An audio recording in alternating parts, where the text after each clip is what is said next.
right, so we're diving into the unlocking of wealth today.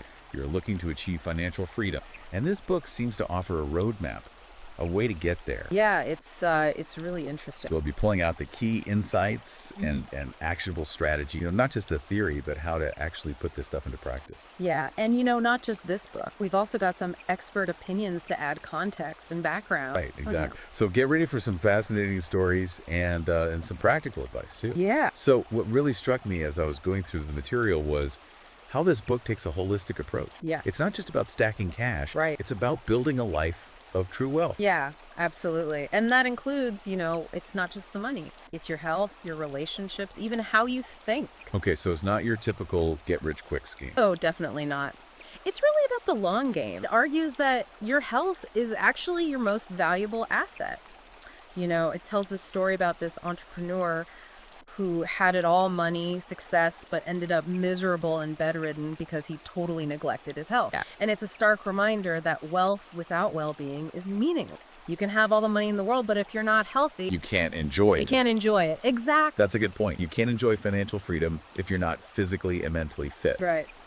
So what kind of health habits does the book recommend? Well, it's not about expensive fads or anything like that. It advocates for simple, sustainable changes that you can make. Okay. Like incorporating more veggies and lean protein into your diet, getting that heart rate up for at least 30 minutes a day, and prioritizing quality sleep, the basic. Right. But it even mentions some research showing that people who prioritize their health tend to outperform those who don't, Oh, interesting. both in their personal and professional lives. Makes sense. Yeah. I mean, better health probably translates to sharper thinking, more energy, all those things. And it's interesting how the book actually connects health to your cognitive function. It argues that a healthy body supports a healthy mind, which is essential for making sound financial decisions. And get this, it even uses examples like Bill Gates and Elon Musk, Really? who, despite their insane schedules, they make it a priority to exercise, eat healthy, Wow. to stay sharp and productive. Well, if those guys can make time, maybe we all can. Right. It's a good reminder that neglecting your health could actually be holding you back financially, too. Yeah, it's all connected. Interesting. Okay, so we've got health as a foundation.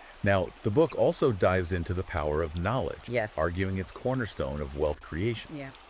And it's not just about, information overload. It's about using critical thinking to connect the dots and really make informed decisions. Right. It's not just what, it's how you use it. Okay, so it's not just what, it's about how you apply it. Yeah. How does the book tie that critical thinking to financial success? Well, it uses stories like Google's founders, Larry Page and Sergey Brin. They started with a student project called Backrub. Backrub, what? Yeah, and they turned that into the global giant we know as Google. Wow. And that demonstrates the power of combining knowledge with critical thinking to create something groundbreaking, something really new. From Backrub to Google, it's quite a transformation. It is. Does the book offer any methods for improving your critical thinking skills? It encourages you to question everything. Yeah. Why are things the way they are? Are your assumptions actually valid? Interesting. And also the importance of seeking out diverse perspectives. Don't just stay in your own little bubble. Yeah. And analyze the evidence before jumping to conclusions. It connects this to success in all sorts of fields, from Warren Buffett in business to George Washington in leadership. Okay, so critical thinking is not just about finance. It's a life skill that can lead to success in any area. I like how the book connects historical figures and their achievements to this concept. Right. It shows that these principles have been driving success for centuries. They're not new, they're timeless. Exactly. Yeah. All right, so we've got health and knowledge as a foundation, but what about the practical tools, Yeah. the nuts and bolts of building financial freedom? Well, the book gets into the nitty-gritty, starting with budgeting. It stresses the importance of creating a clear budget Okay. that covers your income, expenses, savings, and investments. Budgeting, not the most glamorous topic, but I guess essential. It is. It really is. The book argues that a well-defined budget helps you take control of your finances and avoid, living paycheck to paycheck, Right. and start building a solid financial foundation. It even uses that classic rich dad, poor dad concept of paying yourself first. Oh, yeah. Which means prioritizing saving a portion of your income before you spend on anything else. Paying yourself first. I like the sound of that. It shifts the focus from spending to saving. Exactly. But how do you actually implement that? Well, one way is to set up automatic transfers Right. to a separate savings or investment account. Got it. It takes the decision making out of it Yeah, that's good. and ensures you're consistently putting money aside. Automation can be a powerful tool. Yeah, it is. So we've got budgeting and saving down. What about investing? Investing, according to the book, is the key to unlocking wealth. It talks about investors like Warren Buffett and Charlie Munger, Right. who built their fortunes through these disciplined long-term investment strategies. Yeah, but investing can feel intimidating, especially for someone starting out. Of course. Does the book provide any guidance on where to begin? Emphasizes the importance of research and understanding your own risk tolerance. You know, how much risk are you comfortable with? Okay. And it even suggests seeking advice from a financial advisor, Yeah. especially if you're new to investing. That's good advice. Yeah. It seems like knowledge and informed decision-making are recurring themes in this book. Definitely. And the book doesn't shy away from the importance of managing debt either. Especially in today's credit-driven world, Yeah. it cautions against excessive borrowing and emphasizes responsible debt management. Debt can be a slippery slope, that's for sure. Absolutely. So the book is really advocating for being rational, disciplined, and persistent on this path to financial freedom. Exactly. It frames these qualities as the guiding principles for making those sound financial decisions and navigating all the complexities of wealth creation. Yeah. This is all great foundational stuff, but we live in a digital age. We do. Does the book address the opportunities and the potential pitfalls of the digital economy? It does. It definitely does. It transitions into exploring the potential of e-commerce and cryptocurrency. Ooh, those are hot topics. They are. What's the book's take on those? It shares a story about John Doe, Okay. a guy who built a successful online t-shirt business from scratch. And it really highlights the opportunities that are out there through e-commerce. It also touches on the rise of cryptocurrency as a potential alternative investment, but it emphasizes the need for knowledge and careful consideration in this really complex domain. So it acknowledges the risks as well as the rewards. Absolutely. Yeah. It's not all sunshine and roses. The book emphasizes being informed and strategic Right. in the digital economy, not just jumping on the bandwagon blindly. Smart advice. Yeah. It seems like this book really stresses the importance of knowledge and informed decision making at every turn. It's a consistent theme throughout the book. And it also dedicates a significant portion to identifying and avoiding common financial pitfalls that can derail your journey to wealth. Yeah, you got to watch out for those. Let's talk about those. What are some of the mistakes the book highlights? Well, it circles back to the importance of well-being. Okay. It reminds us about that entrepreneur who lost his drive and passion because he neglected his health. And it also points out that a lack of a financial plan can be a major downfall. Yeah, without a plan, you're just drifting. Exactly. What other pitfalls does it mention? Living beyond your means. Oh, That's a big one. a classic. Yeah. The book encourages mindful spending habits and saving strategy Right. to avoid falling into that trap. And it also warns against neglecting insurance and emergency funds. Oof. Yeah, those are all too relatable. They are. It's easy to get caught up in the moment and overlook those important safety nets. It is. Building wealth involves being proactive and prepared for the unexpected. Yeah, and that leads us to another key point emphasized throughout the book: discipline. It does. It's so important. It even quotes Warren Buffett saying, "I make easy things difficult." I make easy things difficult. It's all about making the right choices consistently, even when they're not the most fun or appealing in the short term. I like that. Yeah. How does the book suggest we cultivate that kind of discipline in our financial lives? It shares some personal anecdotes about tracking expenses. You know, really getting a handle on where your money's going. Yeah. To gain control of your spending habits and achieve a real financial transformation. Yeah, I can see how tracking your expenses could be a real eye-opener. It is. You can't manage what you don't measure. Exactly. The book also stresses the importance of continuous learning to stay on top of things. Okay. To stay informed about financial matters and adapt to change because things are constantly changing. It tells a story about a friend who initially fell prey to financial scams, but then actually took the time to study investing diligently Okay. and eventually ended up having a comfortable retirement. That's a great example of how knowledge can really empower you Yeah. to make better decisions. Absolutely. The book really frames discipline, continuous learning, and self-awareness as the key elements for achieving lasting financial prosperity. That's a great point. And, we've talked about the importance of a long-term perspective. Yeah. But does the book specifically address that difference between short-term and long-term approaches to building wealth? It does. It highlights the success of Benjamin Graham and his student, Warren Buffett, Right. emphasizing their long-term value investing philosophy as a key to their wealth. Yeah. There's the classic example of playing the long game. They are. And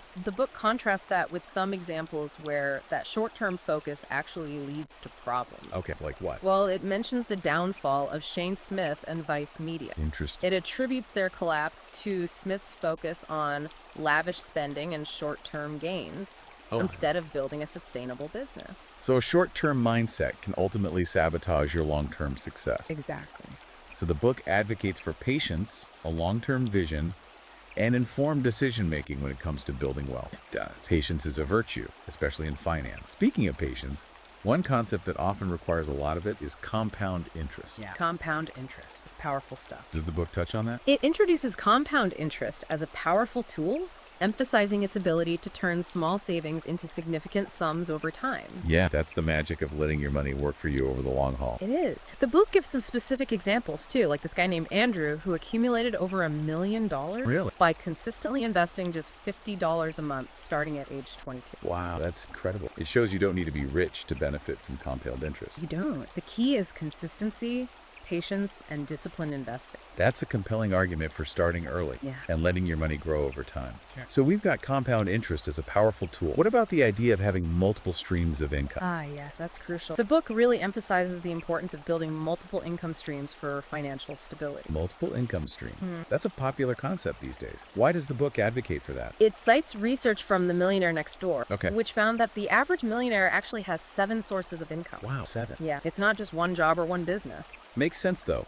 Spreading your income sources can help reduce risk and create more financial security. Exactly. And it gives you more options, more control over your life. Right. It's not just about having more money, it's about having more choices. Exactly. Does the book discuss any specific strategies for generating passive income? It touches on a few, including real estate investments, online courses, and digital assets, Interesting. emphasizing their potential for generating income without needing you to actively work all the time. So it's about diversifying your income stream. Absolutely. Okay, we've talked about health, knowledge, all these financial tools and strategies, but what about risk? Oh, risk is a big part of the equation. It's inherent in this game, isn't it? It is, and the book doesn't shy away from it. It discusses the importance of understanding and managing risk. Okay. It even quotes Warren Buffett again, saying, risk comes from not knowing what you're doing. Risk comes from not knowing what you're doing. So knowledge and understanding are key to mitigating that risk. Exact. And it also discusses these things called cognitive biases. Cognitive bias. Yeah, they're like mental shortcuts our brains use that can sometimes lead us to make irrational decisions. Like what? Well, confirmation bias, for example, is our tendency to only look for information that confirms what we already believe, Right. even if it's not accurate. Well, that's bad. It can be, especially when it comes to investing. Does the book offer any ways to overcome these biases? It emphasizes a rational approach to risk assessment. Okay. One that's based on data, research, and a clear. Yeah. It highlights Warren Buffett's success as an example of accurately assessing and managing risk. Right. He's even admitted to making mistakes in the past, but he learns from them. So it's about being objective, not letting emotions or preconceived notions drive our decisions. Exactly. That's easier said than done sometimes. It is. But with practice and awareness, we can get better at it. Okay, well, that's encouraging. It seems like this book is all about empowering individuals to take control It- of their financial lives. Absolutely. And not just their finances, but their whole lives. It's a great point. Yeah. We've covered a lot of ground here. We've talked about health, knowledge, and so many different aspects of building wealth. It's a comprehensive approach. It really is. The unlocking of wealth offers a very holistic perspective, emphasizing that it's a journey, not a destination. Well said. Welcome back. It's great to be continuing our deep dive into the unlocking of wealth. Yeah, I'm ready for more. Last time we kind of left off talking about how the book emphasizes this psychological side of building wealth. And one of the most interesting points it makes is about mastering risk. Okay.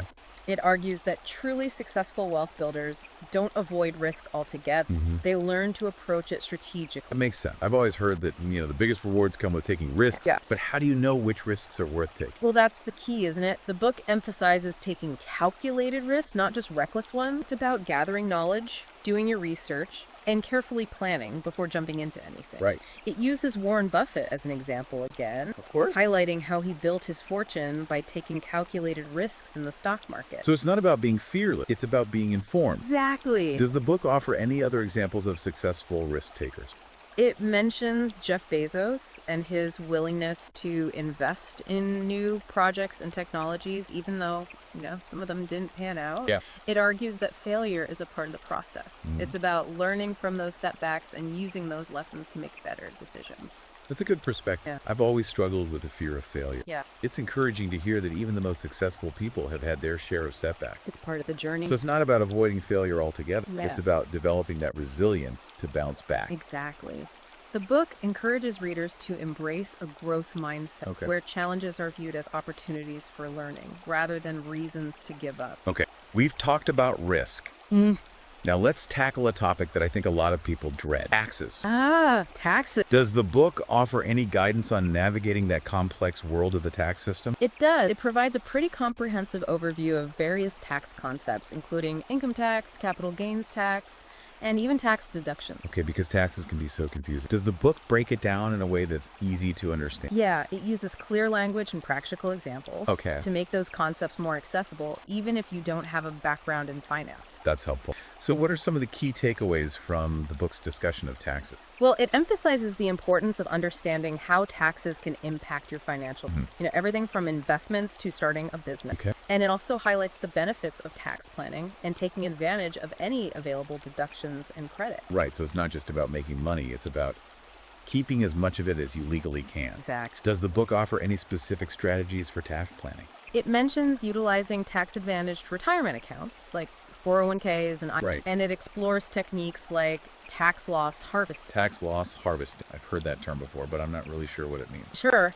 Essentially, it involves selling investments that have lost value to offset capital gains you've made on other investments. This can reduce your overall tax liability. Got it. So it's a way to strategically manage your investments to minimize your tax burden. Exactly. And the book encourages readers to be proactive, stay informed about tax laws, Yeah. and consider seeking professional advice from a tax advisor. Okay, so being proactive and seeking expert guidance, those are some recurring themes in this book. They are. Okay, we've covered risk, we've covered taxes. What about the book's perspective on leaving a lasting legacy? Legacy. Does it go beyond just, financial success? It does. It explores the concept of philanthropy Okay. and the importance of giving back to society.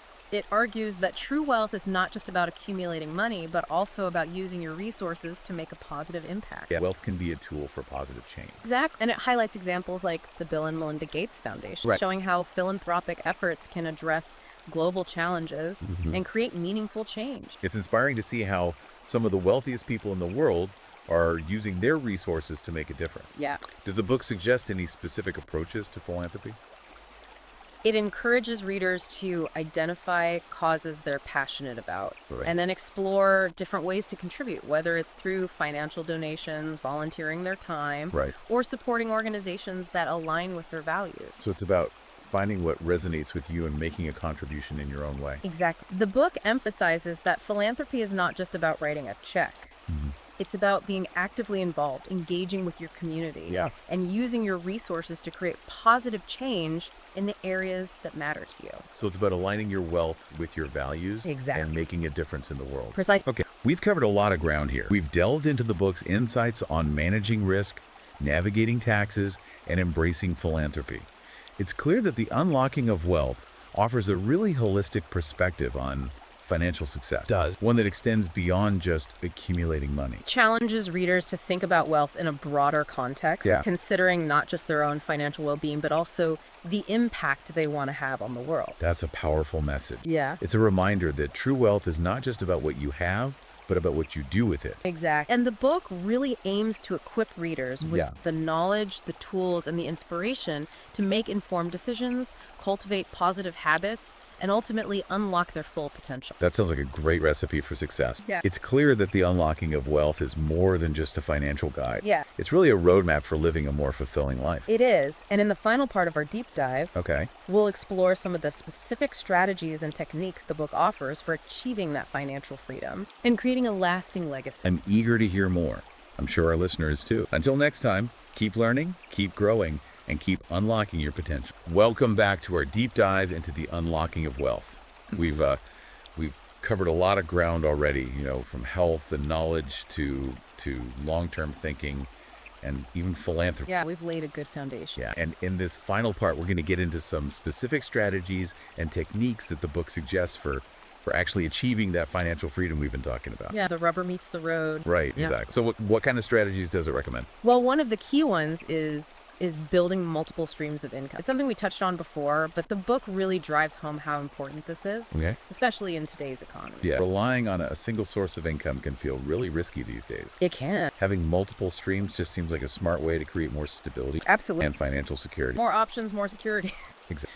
So the book highlights different ways to generate passive income, like real estate investments, starting online businesses, investing in dividend-paying stocks, A diversified approach. passive income, That's the dream, right? Earning money while you sleep. But is it really that easy? Well, it takes work and planning, of course. Okay. But the book does give practical advice on how to get started with different strategies. Okay. It stresses the importance of research, planning, and taking calculated risks. Right. So it's not some get-rich-quick scheme. Definitely not. It's about building those sustainable income streams that generate wealth over the long term. That's the key. Which reminds me of the book's emphasis on that long-term perspective, right? It seems like building wealth requires a shift in mindset, Yeah, it's not just learning a few tricks. not just tactics. It's bigger than that. It's a whole approach to life. Yeah, exactly. Okay. So multiple income streams are important. What other strategies does the Unlocking of Wealth recommend? Well, it really stresses the importance of investing early and consistent, leveraging the power of compound interest. Oh, we talked about that earlier. It's amazing how those small amounts of money invested regularly over time can grow into significant sums. It's exponential growth. It's incredible. Yeah, time is your greatest asset when it comes to investing. I wish I had started earlier. Does the book focus only on traditional investments like stocks and bonds? Not at all. It encourages readers to explore alternative asset classes like real estate, precious metals, even digital assets like cryptocurrency. Cryptocurrency, that's a hot topic. It is. But it can feel a bit risky too. Does the book address those risks? It does. It acknowledges the volatility and the complexity of the crypto market. Right. But it also highlights the potential for significant returns. So it's a balancing act, weighing the potential rewards against the inherent risks. It always is with investment. We've covered multiple income streams, investing, even touched on crypto. What about the book's perspective on personal development? Does that play a role in building wealth? It's a huge part of it. The book emphasizes that financial success isn't just about the strategies and tactics. Right. It's about cultivating the right mindset and habit. Yeah, your mindset can make or break you in any area of life, especially when it comes to managing your money. It's everything. The book encourages readers to develop discipline, perseverance, a willingness to learn, and the ability to adapt. Because things are constantly changing.